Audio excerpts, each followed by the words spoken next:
सिद्धाणं नमो आयिरेयाणं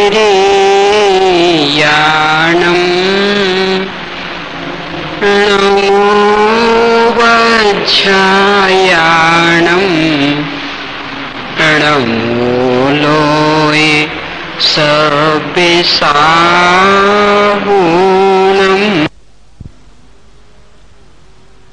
कुछ बिंदुओं के निर्णय की बात की थी। इस संयोग अनित्य हैं, अशरण हैं, असार हैं, शरीर अशुचिता का भंडार, रोगों का घर है, और अपन जो अनादि अनंत शाश्वत सत्ता संपन्न है, ये इन सभी परिस्थितियों से पूर्णतया निरपेक्ष। इसके बाद प्रकरण ये प्रारंभ हुआ कि जब तक सब ओर से अनुकूलताएं रहती हैं तब तक तो ये सारी प्रतीति टिकी रहती, भेद ज्ञान बना रहता, भेद विज्ञान की धारा भी चलती रहती। पर जब कभी कोई प्रतिकूलता आती है, वास्तव में शरीर बीमारियों से घिर जाता है, तो प्रयास करने के बाद भी भेद ज्ञान की धारा नहीं चल पाती। तो क्या करें उसके लिए?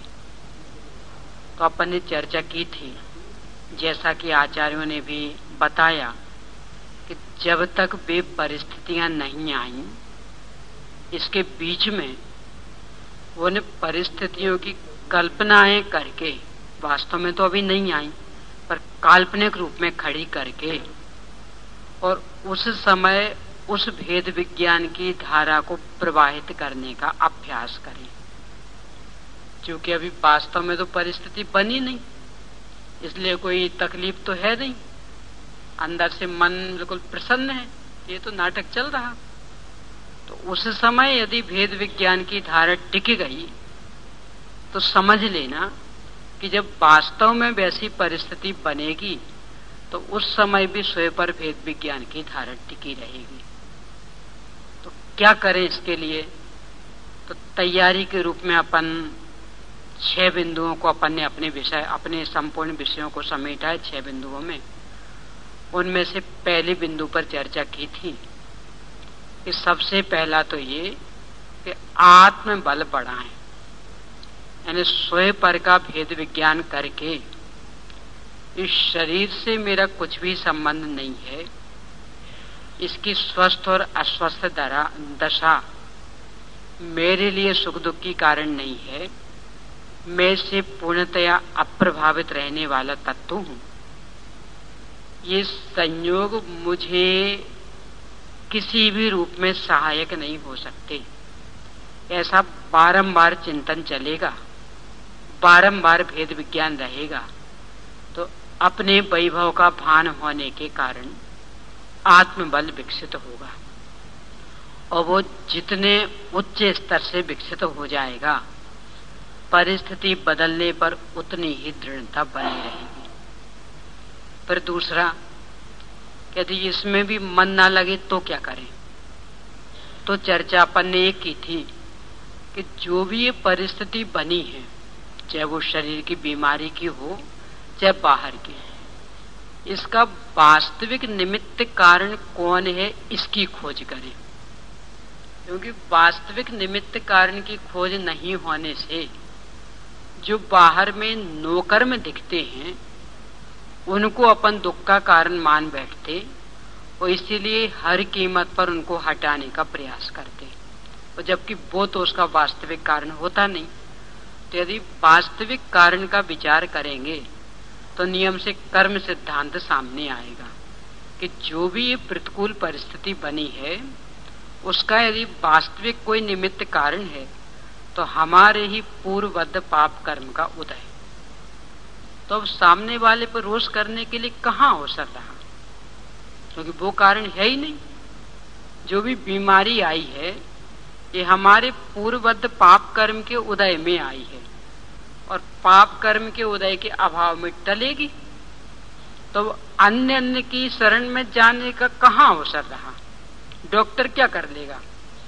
वो तो हमारे पाप को नहीं बदल सकता, दवाई तो हमारे पाप कर्म के उदय को नहीं बदल सकती, तो क्या मतलब रह जाएगा उनकी शरण में जाने का। तो यदि कर्म सिद्धांत का विचार करेंगे मूल कारण की खोज करते हुए, तो नियम से अन्याय अनीति अवक्ष से बचेंगे। और यदि उससे भी बचना, पाप कर्म के उदय में भी आकुलित ना हो, यदि चाहते हैं तो पंच परमेष्ठी भगवंतों की शरण में आएंगे और वे बताएंगे कि भाई यहाँ आने से भी क्या होने वाला।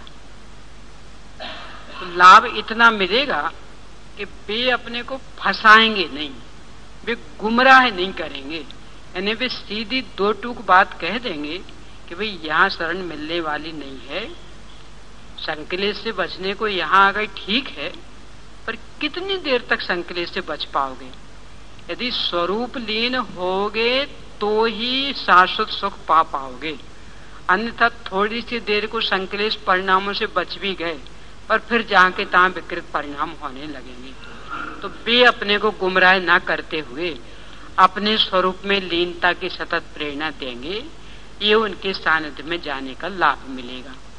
और उस सतत प्रेरणा को पाकर के यदि स्वरूप लीन रहने का अभ्यास करते रहे तो भले ही स्वरूप लीन पूर्ण न रह पाए तो भी संक्लेशता का अभाव रहने के कारण हो सकता है कि पाप कर्म भी संक्रमित हो जाए, तो बाहर की परिस्थिति बदल जाए, बदल ही जाएगी, इसका नियम नहीं है।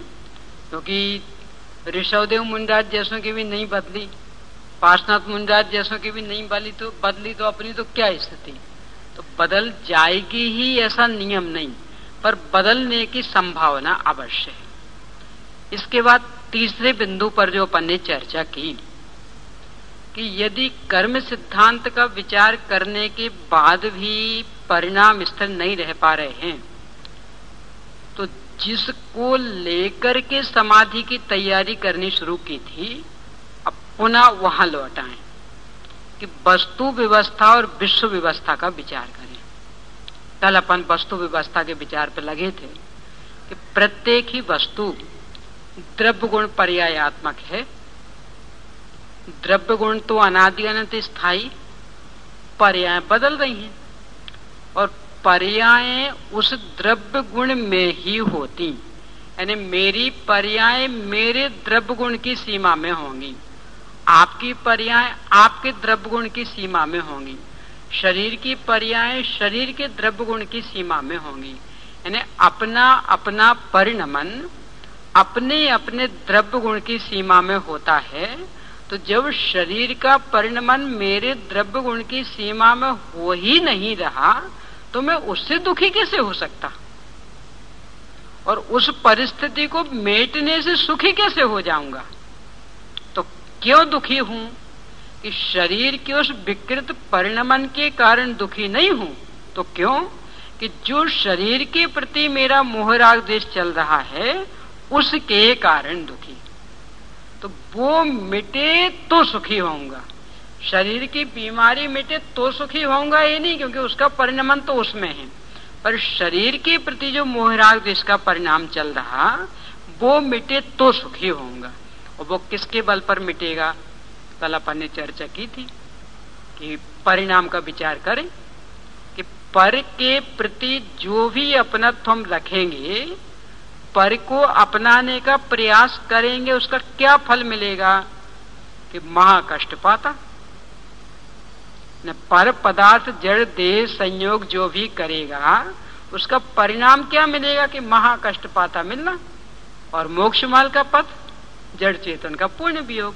तो ऐसा यदि वस्तु के स्वरूप का निर्णय करेंगे तो नियम से भेद विज्ञान की धारा अखंडित चलती रहेगी। अब इससे ही आगे आज बात बढ़ानी कि यदि ऐसा वस्तु स्वरूप अपन देखते हैं तो किस निष्कर्ष पर पहुंचेंगे। बाह्य जगत कुछ भी नहीं मेरा और न बाह्य जगत का मैं, यह निश्चय कर छोड़े बाह्य को, मुक्ति हेतु नित्य स्वस्थ रमे। कि जब मेरी सीमा मेरे द्रव्य गुण पर्याय तक है, अन्य की सीमा उसके द्रव्य गुण पर्याय तक है, तो अन्य पदार्थ मेरा अथवा मैं अन्य पदार्थ का कैसे हो सकता? तो इसके बल पर जो ये निर्णय होगा कि बाह्य जगत कुछ भी मेरा नहीं, मैं भी उसका रंच मात्र नहीं हूं, तो यदि वास्तव में स्वस्थ रहना तो उपाय क्या कि स्वयं स्थित हो जाओ, यानी अपने में स्थित हो जाओ, अपनी सीमा में सीमित हो जाओ, तो स्वस्थ रह पाएंगे। तो ही अपनी जो अनादिकालीन मोहराग देश की बीमारी है ये नष्ट हो पाएगी। अन्य कहीं किसी भी उपाय से सफलता मिलने वाली नहीं। क्यों? क्योंकि द्रव्य गुण पर्याय की सीमा इतनी मजबूत है कि उसको तोड़ करके अन्य के द्रव्य गुण पर्याय में प्रवेश करना किसी के भी बस की बात नहीं है। और अपने को लगता है कि अपन प्रविष्ट हो गए अथवा वो अपनी सीमा में प्रविष्ट हो गया, बस इस लगने के कारण दुख भोग रहे। सुदृष्टि तरंगिणी में पंडित टेकचंद जी साहब ने एक बहुत सुंदर उदाहरण से बात स्पष्ट की।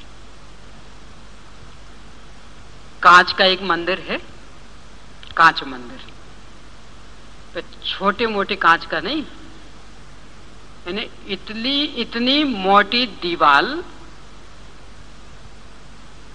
5 फुट मोटा कांच, यानी ऐसे आपके खंबे जैसे 5 खंबे, 1-1 फुट का होगा ना ऊपर का, तो 5 फुट मोटा कांच उसकी दीवाल, यानी 5 फुट मोटी कांच की दीवाल। और कांच तो पारदर्शी है। तो इस तरफ बंधा है बकरा और उस तरफ है शेर, और बीच में है 5 फुट मोटा कांच, साधारण नहीं, 5 फुट मोटा कांच वो बीच में है।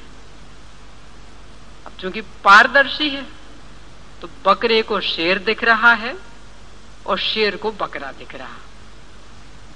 शेर भूखा है तो वो बार बार बकरे को खाने के लिए झपटता, पर चूंकि बीच में 5 फुट मोटी कांच की दीवार और वो इतना मजबूत कांच, यानी बिल्कुल ऐसा समझ लो कि हीरे की बनी हुई जैसी, यानी हीरा जैसा मजबूत कांच, यानी वो उसकी चोट से टूट नहीं रहा, पर बार बार झपटता है ना, पंजा मारता बार बार, तो ये उस बकरे को दिख रहा, तो वो भागता बचने के लिए, वो तड़प रहा, हे भगवान अब मरे अब मरे।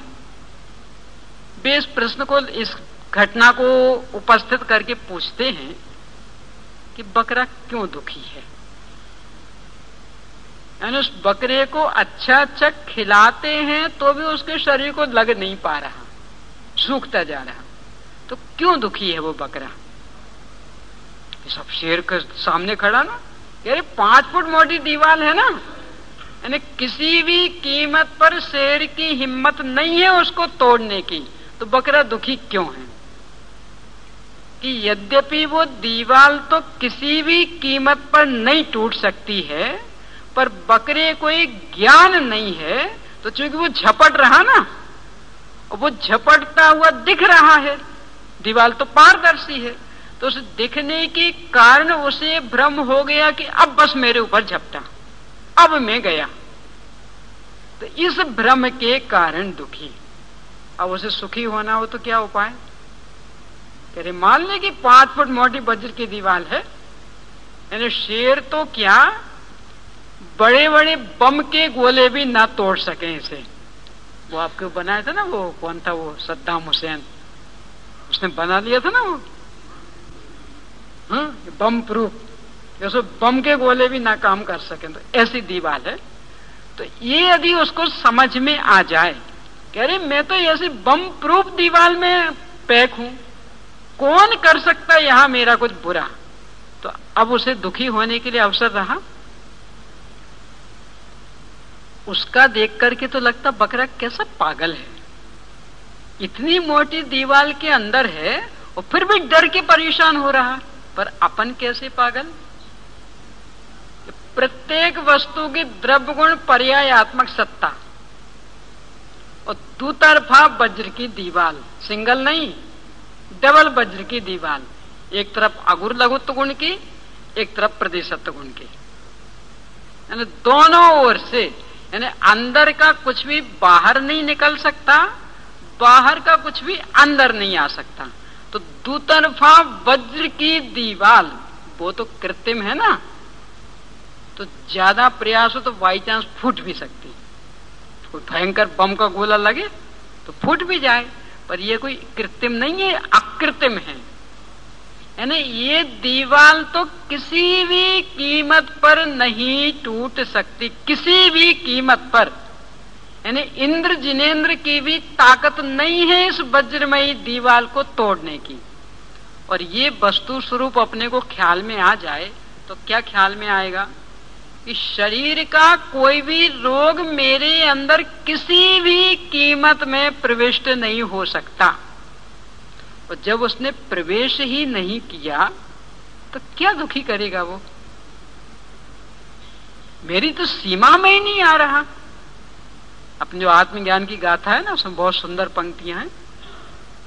अणु अणु की सत्ता स्वतंत्र है, द्रव्य मात्र स्वाधीन सभी, सबकी सीमा न्यारी, नहीं आदान प्रदान विधान कभी, सबको अपनी सीमा प्यारी, अपना घर ही प्यारा है, अरे विश्व का शांति विधायक यह सिद्धांत निराला है।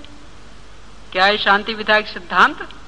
शांति विधायक तो समझ ना, शांति पैदा करने वाला, यानी सारे विश्व में शांति शांति शांति छा जाए, सुख शांति सर्वत्र फैल जाए।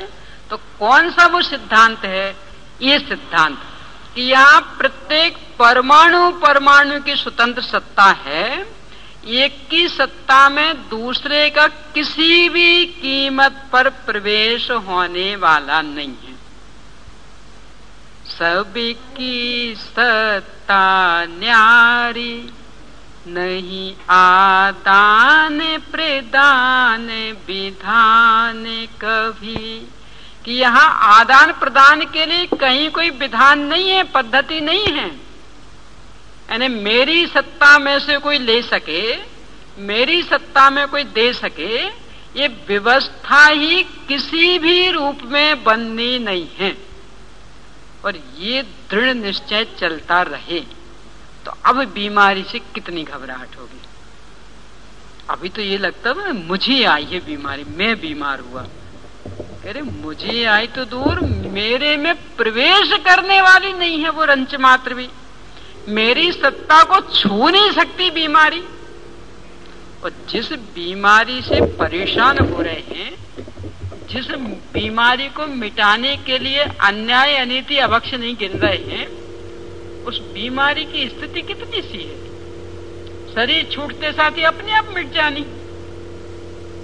जिस बीमारी को मिटाने के लिए इतना प्रयास कर रहे हैं ना, यानी लाखों रुपए खर्च करने को तैयार, न न्याय गिने, न अन्याय गिने, न अनीति गिने, न नीति गिने, न अभक्ष गिने, न भक्ष गिने। और बीमारी की स्थिति क्या कि शरीर छूटते साथ ही अपने आप छूट जाएगी।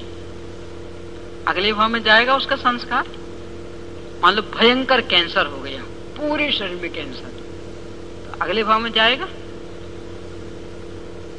भयंकर, वो आजकल वो चलता ना, कौन सा रोग ना इलाज,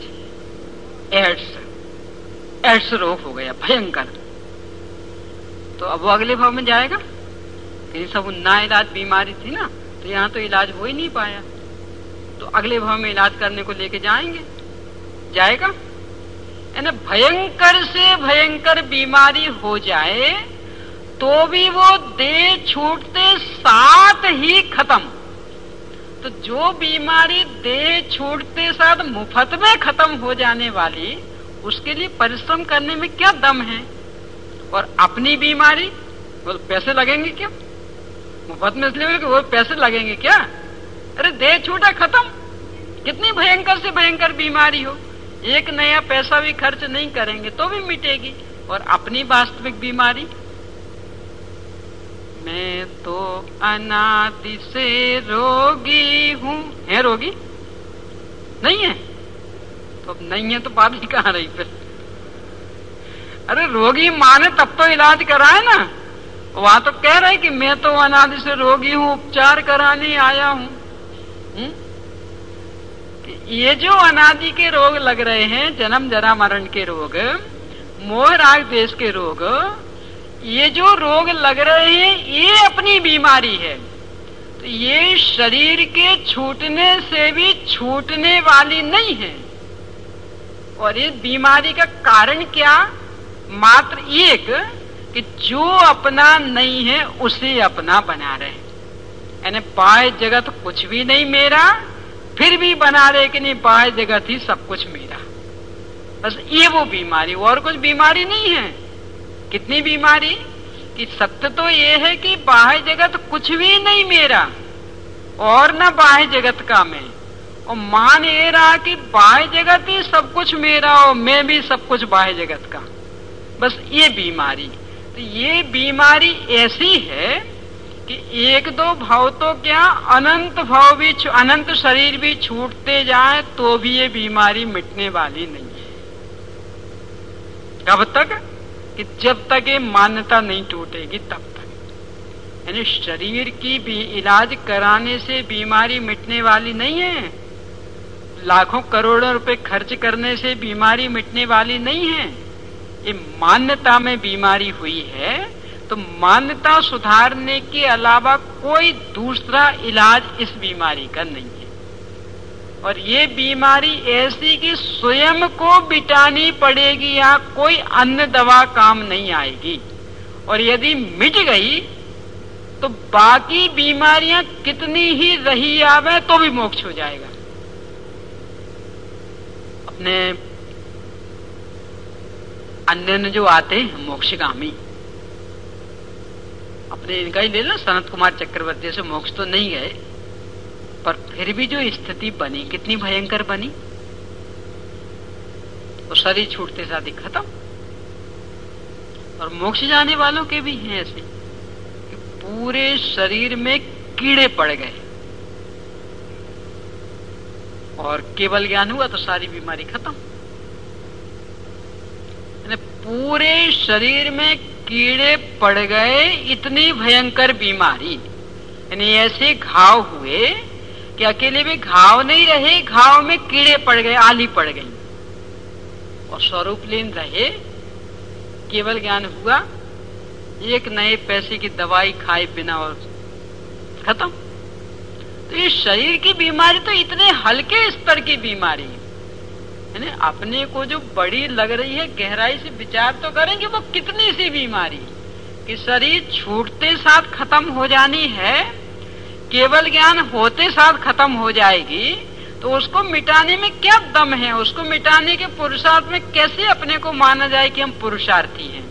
और जो अपनी बीमारी है वास्तविक, मिथ्या दर्शन, अविरति, प्रमाद, कषाय योग, ये ऐसी बीमारी कि ये शरीर के छूटने से छूटने वाली नहीं है। ये तो अंदर की परिणति बदले तो मिटेगी। तो यदि अपने को कहीं पुरुषार्थ करना है तो यहाँ करना। वो क्या पुरुषार्थ है? कोई उठा पटक का पुरुषार्थ नहीं है। कोई इसके लिए ऐसा नहीं कि इसकी कोई अलग से दवा आती होगी बाहर में, कि जो भारत में तो नहीं मिलती होगी, वो विदेश से मंगानी पड़ेगी, कि ऐसा कोई नहीं है। तो क्या है? कि वो सीधी सच्ची दवा है। क्या दवा है? निज की अपनी नीति तो अपने में है, पाए वस्तु में व्यर्थ प्रयास, जग का सुख तो मृग तृष्णा है, झूठे हैं के पुरुषार्थ, बस ये दवा खानी पड़ेगी। क्या दवा? कि अपना सारा वैभव अपने में है, मेरी द्रव्य गुण पर्याय की सीमा मेरे तक ही है, अन्यत्र रंच मात्र मेरा प्रवेश नहीं, मेरी निधि निकल के बाहर नहीं गई है, इसलिए वहां प्रयास करने से मुझे कुछ भी मिलने वाला नहीं है। तो ऐसे वस्तु स्वरूप का विचार करेंगे, इसके बल पर जो स्वरूप लीनता होगी वो सारी बीमारियों को नष्ट करने में सक्षम। तो ये विचार करें। अब इससे भी परिणति नहीं सुधरे तो कि फिर विश्व व्यवस्था का विचार कर लें कि विश्व व्यवस्था में कौन किसका होने वाला है। यहाँ प्रत्येक द्रव्य अपने अपने में एकत्व विभक्त स्वभाव लिए हुए है, एक को दूसरे से कुछ भी लेना देना नहीं है। सभी द्रव्य अपने में मौन। उसी आत्मज्ञान की गाथा की ये पंक्ति कि सभी द्रव्य अपने में मौन, कि सब ऐसे अपने आप में संतुष्ट हैं कि एक कोई दूसरे से बोलना ही पसंद नहीं करता। क्या करें बोल के, जरूरत क्या है? अपन क्यों बोलते? अपने में कुछ अधिक दिखे तो देने के लिए, कुछ कम दिखे तो लेने के लिए बोलते। और जहां सब परिपूर्ण हो वहां क्यों बोलना फिर? तो यहाँ तो सभी द्रव्य अपने आप में ऐसे परिपूर्ण तत्व हैं, एकत्व विभक्त स्वभाव लिए हुए, कि किसी में भी कमी और किसी में अधिकता के लिए कहीं कोई अवसर ही नहीं है। तो जब सभी एकत्व विभक्त स्वभावी हैं तो किसके सामने हाथ फैलाएं? और ऐसे वैसे एकत्व विभक्त स्वभावी नहीं, सभी अपने आप में। यदि अपन चेतन होने से चिदेश्वर हैं तो जड़ भी जड़ होने से जड़ेश्वर है। अब एक ईश्वर दूसरे ईश्वर के सामने हाथ फैलाए, अरे एक करोड़पति दूसरे करोड़पति के सामने हाथ नहीं फैलाता। यादव पिछली बार एक उदाहरण दिया था, गर्मी की ऋतु हो और घर की सब महिलाएं चली, क्योंकि गर्मी की ऋतु में तो जाने का नंबर आता ना, तो सब चली गई पीहर। और महिलाओं की संग्रह वृत्ति तो भाई लोगों को बुरी लगती ना, कि देखो घर में अभी 20 किलो शक्कर रखी होगी, और कहना शुरू कर देंगे देखो शक्कर नहीं है, कल शक्कर लाके नहीं दी तो चाय नहीं बनेगी, शक्कर खत्म हो गई और बनती जाएगी, और रोज यही कहती जाएंगे कल शक्कर नहीं लाके नहीं दी तो चाय नहीं बनेगी। अब इससे भाई लोग चिढ़ते, पता नहीं कितनी संग्रह वृत्ति।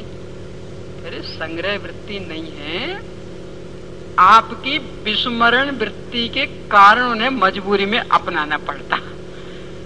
जिस समय उन्हें कहा तत्काल लाके दे दो तो वे क्यों इतने परेशान हो, क्यों संग्रह करें? पर उन्हें पता है ना कि पहली बार कहने से तो कुछ ख्याल में ही नहीं रहने वाला, जब 10 बार कहेंगे तब जैसे तैसे चीज आएगी। तो वो 10 बार के कहने तक का समय लग जाए और घर की बेइज्जत ना हो जाए, घर की इज्जत बनी रहे, इसके लिए बेचारियों को करना पड़ता संग्रह। क्योंकि अचानक कोई आ जाए तो क्या होगा फिर, बोलो? अफरे के नहीं, हम तो आपसे कहा था, हम तो सब भूल गए, तो इज्जत किसकी जाएगी?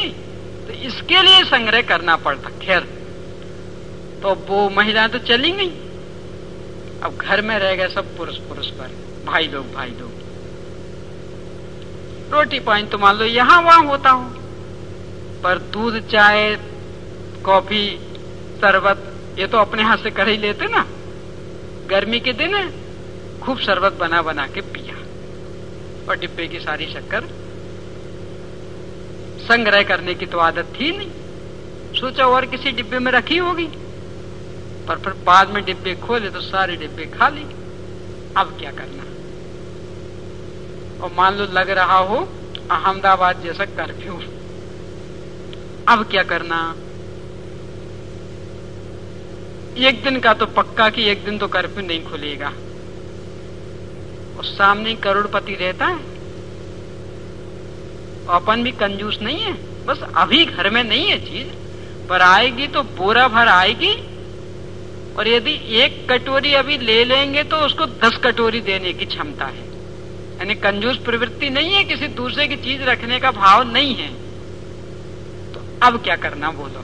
बोलो मेघा, यदि ऐसी घर में स्थिति हो गई तो अब सामने वाले करोड़पति से, क्योंकि आप भी करोड़पति हैं, तो उसके यहां से एक कटोरी शक्कर मांगनी कि नहीं मांगनी? बोलो मोना, नहीं मांगनी तो कैसे चाय बनेगी? हाँ, कर्फ्यू लगा है ना, मार्केट तो बंद है। कैसे बनेगी चाय?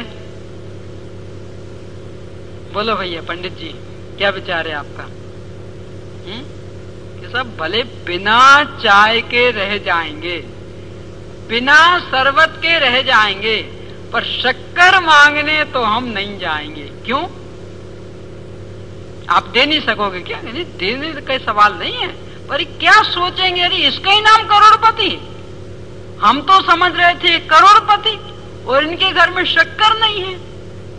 तो ये जो इज्जत का चक्कर है, इसके कारण शक्कर के बिना काम चला लेंगे पर मांगने नहीं जाएंगे।